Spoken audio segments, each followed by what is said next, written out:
আমরা বাঙালিরা হলাম ভেতো বাঙাল, কারণ ভাতটা হলে যেন আমাদের খুব ভালো হয়, তো যাই কিছুই দিয়ে হোক না কেন।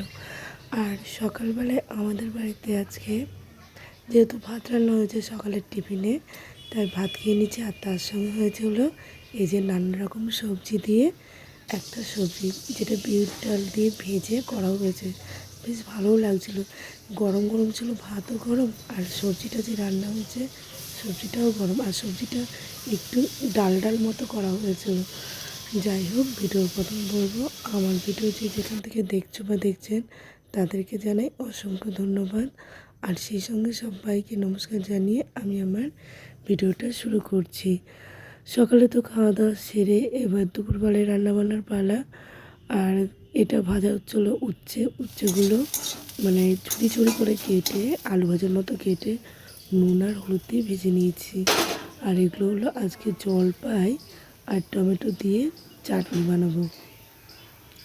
জলপাই টমেটো কাটা হয়েছে, এবার কড়াইতে দিয়ে দেবো শুকনো লঙ্কা আর 5 ফোড়ন দিয়ে তারপর নেড়ে বা ভেজে নেব। এখন যেহেতু জলপাই সিজন, আর এখন জলপাই দিয়ে মানে অনেক রকম রেসিপি বানিয়ে খেতে ভালো লাগে। চাটনি ছাড়া পুঁটি মাছ দিয়ে বিশেষ করে টক রান্না করলে বেশ ভালো লাগে। আর এই শুকনো লঙ্কা 5 ফোড়ন দিয়ে দিলাম, এবার একটু নেড়ে নিচ্ছি। এরপরে দিয়ে দেবো টমেটো আর জলপাইয়ের মধ্যে দিয়ে ঢেকে রাখবো। তারপর সেদ্ধ হয়ে গেলে নুন হলুদ আর আজকে চিনি দেবো না, কারণ শিরে রসগোল্লার যে রস বা শিরা যাই বলে ওগুলো জাল দেওয়ার পর বেশ রাখা হয়েছে, অনেকটা শিরা ছিল, সেটা জাল দিয়ে রেখেছি। সেই শিরাটা দিয়েই আজকে চাটনিটা বানানো হবে। এবারে ঢেকে দেওয়ার পালা। আমি কিন্তু টমেটোর সঙ্গে কিন্তু আম দিয়ে চাটনি করি। শুধু টমেটো আমার চাটনি খুব কম হয়, তার সঙ্গে কিছু দিয়ে বানাই।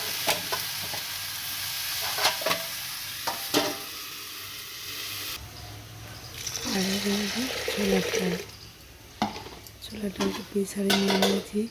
এবার ভালো করে কচলে দিয়ে নেব।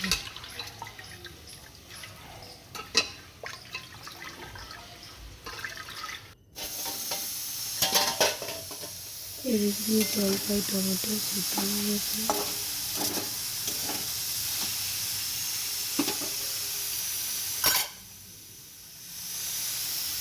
এই বললাম না, শিরা বা রসটা জাল দিয়ে রেখেছিলাম, সেটাই এর মধ্যে দিচ্ছি। দারুণ লাগছে কিন্তু।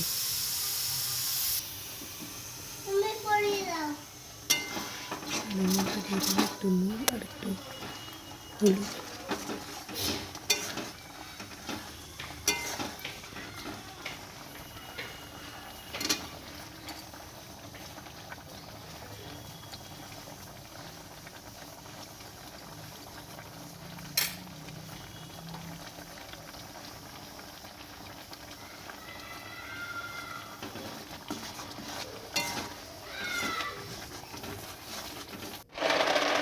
এবার দিয়ে হলো সয়াবিন।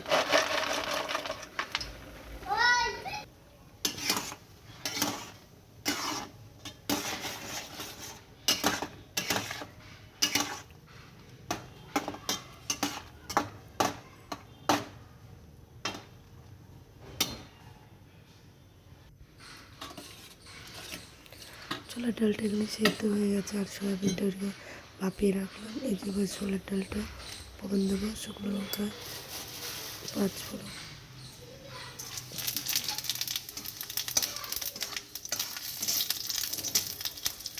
নেড়ে নিলাম। এবার ফোড়নটা দিয়ে দেবো, আর দিয়ে দিলাম একটু হলুদ গুঁড়ো আর একটু লঙ্কার গুঁড়ো এখানটাই দিয়ে দিলাম।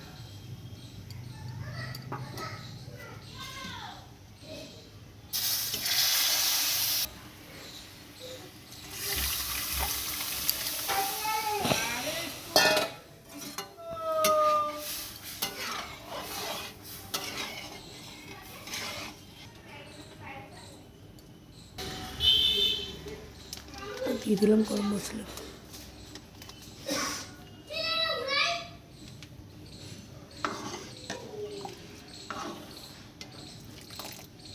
হয়ে গেছে, এবার ঢেলে নেব।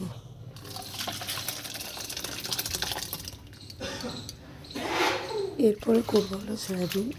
তার জন্য যে সোয়াবিনটা ভালো করে কুচলিয়ে ধুয়ে নিচ্ছি। ভালো করে কুচলিয়ে ধুয়ে নেওয়ার পর ভালো করে ভেতরের জলটা বার করে নিতে হবে। নাহলে ভেতরের জলটা না বার করে নিলে সোয়াবিনের যে একটা গন্ধ ভাব থাকে সেটা থেকেই যায়। আর এই যে আলু কেটে নিয়েছি, এগুলো জিরে আর ধনে ফ্রাই করা আছে বা ভাজা আছে, সেটা বেটে নেব। সোয়াবিন ভালো করে দিয়ে দিব কড়াই তেল, তারপর আলুগুলো কেটে নেব।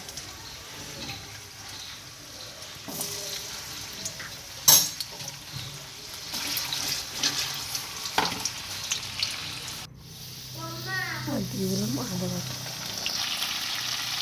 এরকম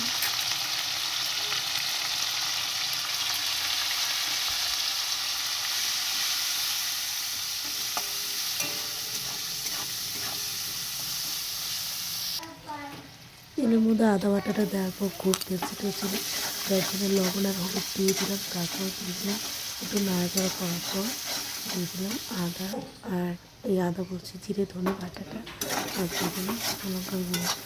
একটু কষিয়ে নিয়ে তারপরে সয়াবিন দিয়ে কষিয়ে নেব।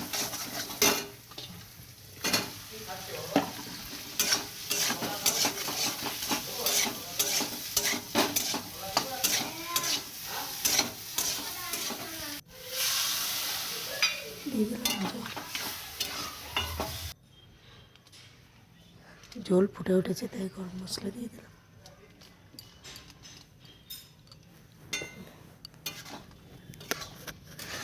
সয়াবিনের ঝোল হয়ে গেছে, রান্নাবান্না কমপ্লিট, আর কিছু রান্না নেই। ভিডিওটা শুরু থেকে শেষ পর্যন্ত দেখার জন্য আবারও সবাইকে জানাচ্ছি অসংখ্য ধন্যবাদ। এই যে সয়াবিনের ঝোল রেডি। এবার দুপুরে খাওয়া দাওয়ার পালা। কী কী রান্না হয়েছে তার আগে থালাটা সুন্দর করে সাজিয়ে নেব। নিয়ে নিলাম, এটা হলো মিষ্টি কুমড়া সেদ্ধ, যেটা কাঁচা লঙ্কা নুন তেল দিয়ে মাখানো হয়েছে। যে উচ্ছে ভাজা, এই যে ছোলার ডাল একটু নিয়ে নেব, আর নিয়ে নেব সয়াবিনের তরকারি। যাই হোক, ভিডিওটি আজকের মতো এইটুকু। টাটা, বাই বাই, দেখা হবে নেক্সট ভিডিওতে। ততক্ষণে সবাই ভালো থাকবেন আর আমার ভিডিও দেখে যাবেন।